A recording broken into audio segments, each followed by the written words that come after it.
अस्सलाम वालेकुम जी, welcome back. क्या हाल-चाल है आप सबके? दुआ करती हूँ आप सब बिल्कुल ठीक हों, आपके रोज़े बहुत अच्छे गुज़र रहे हों। तो आज का व्लॉग मैं स्टार्ट कर रही हूँ, ये एक्चुअली सहरी का टाइम है। कल के व्लॉग में मैंने आपके साथ अपनी सहरी की रूटीन शेयर की थी, तो आज उसके बाद से मैं आपके साथ रूटीन शेयर कर रही हूँ। और इस बार मैंने डिसाइड किया है कि मैं जो हूँ ना, वो सुबह-सुबह सहरी करके ही सालन बना के रख लूँगी। जब भी मैंने खाना बनाना होगा ना, तो मैं इस टाइम बना लूँगी। इस टाइम एक तो एनर्जी भी होती है और दूसरा फिर इफ्तार के टाइम पे आपने खाना भी बनाना होता है, आपके बाकी भी बहुत सारे काम होते हैं। अच्छा ये देखें, ये जो मैंने प्याज़, टमाटर, हरी मिर्च, लहसुन, अदरक ये मैंने आपके साथ शेयर किया था, मैंने इस तरह से बना के और फ्रीज़ कर दिए थे, तो ये मैं डाल दूँगी और इसमें मैं सारे बेसिक मसाले ऐड कर दूँगी। अच्छा ये जो मैंने बना के रखा था, आपने देखा था मैंने बहुत ज़्यादा नहीं बनाया, तो मैंने यही सोचा था कि मैं कुछ दिन का साथ-साथ बनाती रहूँगी और ये माह रमज़ान में नहीं, मैं वैसे भी बना के इंशाल्लाह रखूँगी, इससे ज़िंदगी बहुत आसान हो जाती है। और आप जब कोई भी चीज़ फ्रीज़ करते हैं, तो वो वैसे भी बिल्कुल सेफ़ होती है, कोई उसमें ऐसा प्रॉब्लम नहीं होता। फ्रिज में रखें तो हाँ, फिर होता है ऐसे इंसान को फ़ील भी होता है कि काफ़ी दिन गुज़र गए हैं, चीज़ बासी ना हो जाए, लेकिन फ्रीज़र में ऐसा कोई इश्यू नहीं होता।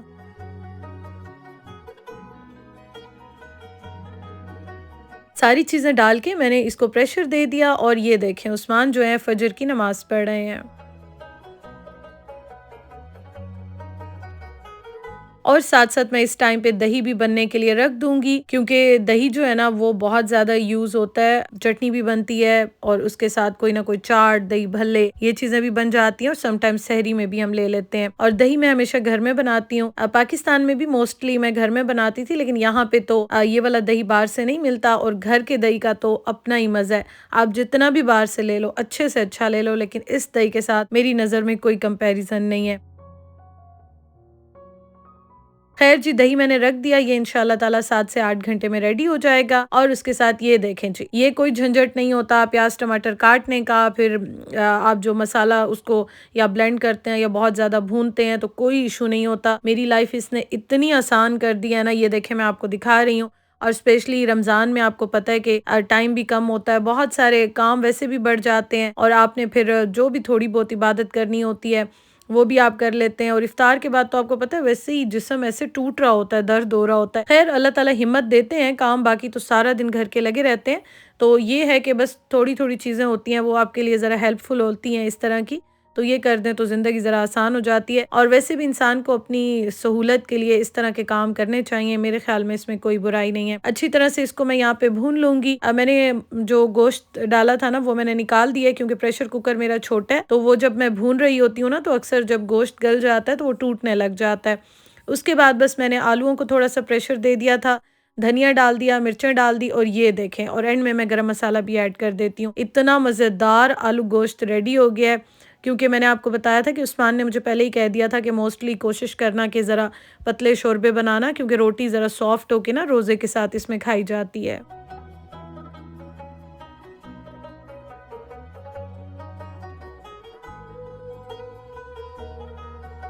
तो मैं थोड़ा-सा सो गई थी और अब दोपहर का टाइम है, तो मैं फ्रेश हो गई हूँ और मैं इस टाइम पे या सुबह को जब उठती हूँ विटामिन सी का सीरम यूज़ करती हूँ। मैं इसलिए बता रही हूँ, मुझे पिछले दिनों बहुत कमेंट्स आए थे, तो आप क्या यूज़ करती हैं, इसलिए मैं बता रही हूँ यहाँ पे। और ये मैंने फ़ैन रखा हुआ है, क्योंकि जब सीरम ड्राई हो जाता है ना, उसके बाद मैं सन ब्लॉक, सनस्क्रीन कुछ भी इस तरह लगा लेती हूँ, ज़रूर लगाती हूँ, चाहे मैं बाहर जाऊँ या ना जाऊँ। ये फ़ैन मैंने रखा हुआ है क्योंकि सीरम ड्राई होने में थोड़ा टाइम लगता है। मेरे पास जब टाइम नहीं होता तो बस इसको मैं फेस पे रखती हूँ और इसकी जो हवा होती है तो उससे फ़ौरन ड्राई हो जाता है। चलें जी, अब आ जाते हैं किचन में और आपको मैं दिखाती हूँ आज की अपनी इफ्तार की रूटीन कि मैंने क्या बनाया था और कैसा टाइम गुज़रा, वो मैं आपको दिखाती हूँ। सालन मैंने सुबह बना के रख दिया था। अब जी सबसे पहले मैं आई तो मैंने आटा गूँदना था। आटा गूँधा हुआ नहीं था और मैंने कहा सुबह गूँधने का कोई फ़ायदा ही नहीं है, क्योंकि आराम से गूँध लूँगी। इस मशीन में एक ये फ़ायदा हो जाता है, जिनके पास भी आटा गूँधने वाली कोई भी मशीन है, आप हाथ से जितना भी गूँध लें, लेकिन इससे जब आप गूँधते हैं तो मशीन की ज़ाहिर है पावर ज़्यादा होती है और वो आप यूँ समझें कि आपकी पावर से भी 10 टाइम्स ज़्यादा लगती है। तो इससे फिर ये होता है कि आप फ़ौरन ही आटे से रोटी बना लेते हैं और इतनी देर में आप बाकी काम भी कर लेते हैं। अब जब तक आटा गूँधा जाएगा, इसमें 3 से 5 मिनट मैक्सिमम लगते हैं। इतनी देर में मैं यहाँ पे जामे शीरी बनाऊँगी और मैंने थोड़ी-सी चीनी ऐड की है। वैसे मैं अपने लिए बनाऊँ तो ऐड नहीं करती, लेकिन उस्मान को मैं अभी दूँगी बना के और बस ये अभी मैं चीज़ें रेडी कर करके इनको मैं टेबल पे रखती जाऊँगी। अच्छा, मैं एक और चीज़ आपके साथ शेयर करूँगी यहाँ पे कि आज उस्मान जो है वो मेरे साथ इफ्तार नहीं करेंगे। तो मेरी जब से शादी हुई है ना, मेरी लाइफ़ ऐसे ही है। हाँ, आप लोगों ने कुछ टाइम से देखना मुझे शुरू किया है।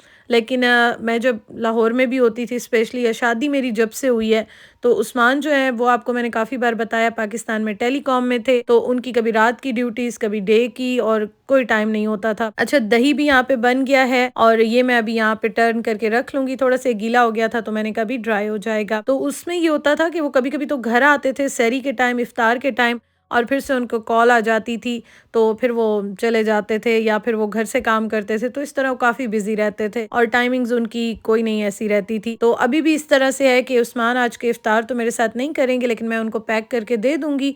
लेकिन हाँ, ये है कि आज फर्स्ट रोज़ा है और एक्साइटमेंट बहुत ज़्यादा होती है, लेकिन मैंने इस बार बहुत सी चीज़ें ये प्लान की हैं कि कुछ चीज़ें जो कि ज़रूरी ही बनती हैं, वो तो मैं बनाऊँगी। लेकिन उसके साथ बहुत ज़्यादा इस तरह बनाने की ज़रूरत नहीं है कि चीज़ें आपकी ज़ाया हो जाएँ। रमज़ान जो है वो सिर्फ़ खाने-पीने के लिए नहीं होता। मैं भी इस चीज़ के लिए एग्री करती हूँ, ना कि इतना ज़्यादा बनाने के लिए होता है कि आप बना-बना के बस रखते जाएँ, चीज़ें आपकी वेस्ट हो जाएँ। हर चीज़ का ख़्याल रखना चाहिए, रिस्क को ज़ाया नहीं करना चाहिए, और बस उतना ही आप बनाएँ कि आप खा लें। और यहाँ पे आप देखें कि मैं फ्रूट उठा रही थी। अभी मैं फ्रूट चाट भी बनाऊँगी। अच्छा, फ्रूट्स मैंने ज़्यादा नहीं लिए थे क्योंकि मेरे माइंड में यही था कि कुछ घर में रखे हुए हैं, फिर अभी इंशाल्लाह ताला दूध लेने तो हम वैसे भी जाते हैं, दूध या कुछ इस तरह की जो चीज़ें होती हैं ना, जो कि रेगुलर वीकली आती हैं घर में, तो मैं फिर फ्रूट थोड़ा-सा फ्रेश लेकर आऊँगी। फ्रूट्स भी आप पूरा पूरा महीना तो स्टोर करके नहीं रख सकते हैं, तो वो भी मैं इंशाल्लाह अभी लेकर आऊँगी। बस अभी मैंने कहा चलो जितना है मैं उससे फ्रूट चाट बना लूँ।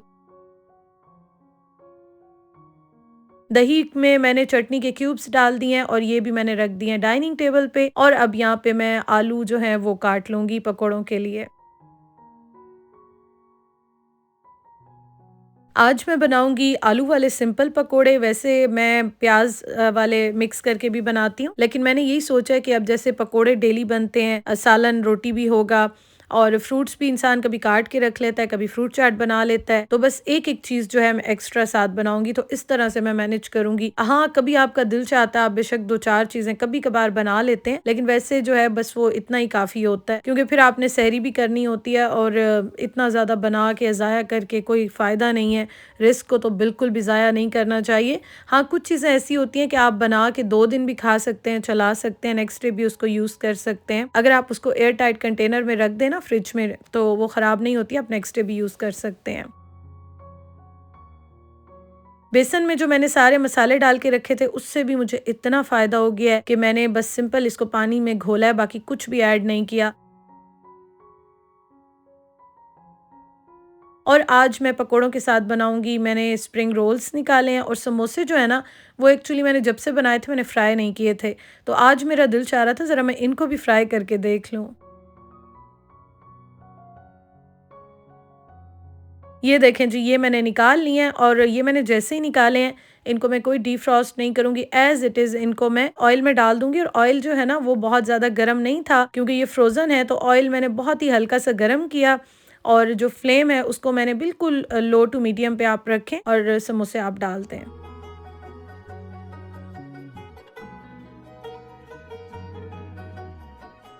अब यहाँ पे मैं साथ-साथ फ्रूट चाट भी रेडी कर लूँगी। तो इस तरह से टाइम जो है ना वो काफ़ी आपका बच जाता है, और मैं आपको हमेशा कहती हूँ कि जब आपने अकेला काम करना हो तो आप ज़रूर ही अपने लिए एक तो कुछ ना कुछ प्रिपरेशंस करके रख लें। एक आप अपने लिए अगर आप ले सकते हैं, आप कपड़ों पे भी इन्वेस्ट करते हैं, तो बेहतर है कि आप छोटे-छोटे जो हेल्पर्स होते हैं, टूल्स होते हैं, किचन के गैजेट्स होते हैं, ये आपके लिए बहुत यूज़फुल होते हैं। तो कोशिश करें कि मैं ये चीज़ करती हूँ, तो इसलिए मैं आपको भी वही सजेस्ट करूँगी कि मैं अगर मुझसे कोई पूछे ना कि आप इतने का जोड़ा लेंगी या जूते लेंगी या कोई ऐसी चीज़ लेंगी, तो मैं उससे वो चीज़ लेना ज़्यादा प्रेफ़र करूँगी जिससे मेरी ज़िंदगी आसान हो। तो इसीलिए मैं पैसे जब लगाती हूँ, तो मैं कोशिश करती हूँ कि मैं अपनी सहूलत के लिए, अपनी आसानी के लिए, या जो डेली लाइफ़ में मेरे लिए काम आती हैं चीज़ें, मैं उन पे इन्वेस्ट करूँ। हाँ, बाकी तो चलता ही रहता है, लेकिन ये चीज़ें आपके लिए बहुत यूज़फुल होती हैं। और एक बार आप थोड़ा-सा टाइम निकाल के अगर प्रिपरेशंस भी करके रख लेते हैं, जैसे हम करते हैं, हर कोई करता है मोस्टली, अब तो सभी करते हैं। तो ये नहीं होता कि आपने एक ही दिन बैठ के सारी चीज़ें या 1 हफ्ते में खा ली हैं, लेकिन ये है कि कुछ दिन आपके सुकून में गुज़र जाते हैं।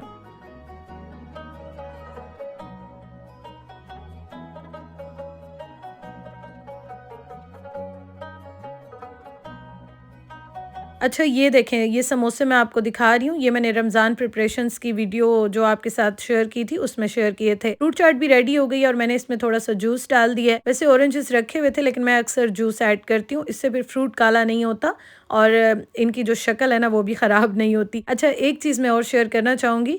मैं ज़्यादातर चीज़ें एयर फ्राई करती हूँ। आज मैंने कहा चलो पहला रोज़ा इनको फ्राई कर लेती हूँ, लेकिन इंशाल्लाह ताला मैं कोशिश करूँगी। उस्मान के लिए भी मैं करूँगी। ये चीज़ मेरे लिए नहीं, मेरी फैमिली के लिए या मेरे हस्बैंड के लिए भी ये चीज़ होनी चाहिए कि मैं जितना हो सकेगा वो एयर फ्रायर में बनाऊँगी। और हाँ, पकोड़े वगैरह फिर चलें आप फ्राई कर लेते हैं, कोई इतना इशू नहीं है। रोल्स तो बहुत ही अच्छे एयर फ्रायर में बन जाते हैं, समोसे भी बन जाते हैं। तो चलें, आज तो मैंने कहा पहला रोज़ा है, कोई बात नहीं है, लेकिन इंशाल्लाह कल से मैं एयर फ्रायर में बनाऊँगी। साथ-साथ मैंने चटनी भी यहाँ पे बना ली है, खजूर भी मैंने निकाल ली है। अच्छा, चीज़ें जो है ना वो सारी मैं अभी यहाँ से बना-बना के ना टेबल पे रख रही हूँ। और ये देखें कितना मज़ेदार सा प्लेटर रेडी हो गया है। तो टेबल पे मैं सारी चीज़ें रख दूँगी और उसके बाद फिर मैं उस्मान को पैक करके दे दूँगी। साथ-साथ अब मैं रोटी भी बना रही हूँ, तो देखें इतने सारे काम इकट्ठे हो जाते हैं और हर कोई अपनी लाइफ़ जो होती है, उनकी रूटीन होती है, वो उसी पे चलता है। एक साथ आप इतने सारे काम करते हैं। अब बहुत सारे लोग ये कहते हैं कि भई टाइम बहुत होता है, लेकिन हम जैसे मैं अपनी बात करूँ तो मैंने अपना एडिटिंग का काम भी करना होता है और ये वीडियो आप यकीन करें 50 मिनट्स की थी और मैंने आपके साथ इतनी छोटी करके शेयर की है ताकि आप बोर ना हो और मैं आपके साथ शेयर भी कर दूँ। तो ये हमारा एक काम है, समझे एक जॉब है, तो हमें वो भी करनी होती है, घर भी देखना होता है, तो ये सारे काम चल रहे होते हैं। तो इसलिए थोड़ी-सी अगर आप अपनी सहूलत के लिए चीज़ें बना के रख लेते हैं, तो ये सारी आपकी मैनेजमेंट होती है कि आपने अपने घर को कैसे सेट रखना है, आपने अपने काम को कैसे करना है, तो यही चीज़ें होती हैं। और ये ख़ैर मैं यूट्यूब की इसकी बात नहीं कर रही हूँ, आप बाहर भी जॉब्स करते हैं तब भी लोग इसी तरह से करते हैं, आप घर में बैठ के जॉब करते हैं तब भी इसी तरह से आपके लिए बेस्ट होता है। अब मैं यहाँ पे साथ के साथ सारा किचन समेट लूँगी और ये मैंने सारा चूल्हा भी साफ़ कर लिया है, बर्तन भी मैं वॉश कर लूँगी और जितने भी डस्टर्स हैं और रुमाल हैं, ये सारे भी मैं अभी मशीन लगाऊँगी और उसमें डाल दूँगी। साथ के साथ अगर आप किचन साफ़ कर लेते हैं, तो अभी आप दोबारा जब सहरी बनाने आएँगे या चाय बनाने आते हैं या किसी भी काम के लिए आते हैं ना, तो आपका मूड फिर ख़राब नहीं होता। इंसान थक जाता है, लेकिन एक फ़्लो में लगा होता है ना, तो उस टाइम पे काम हो ही जाते हैं।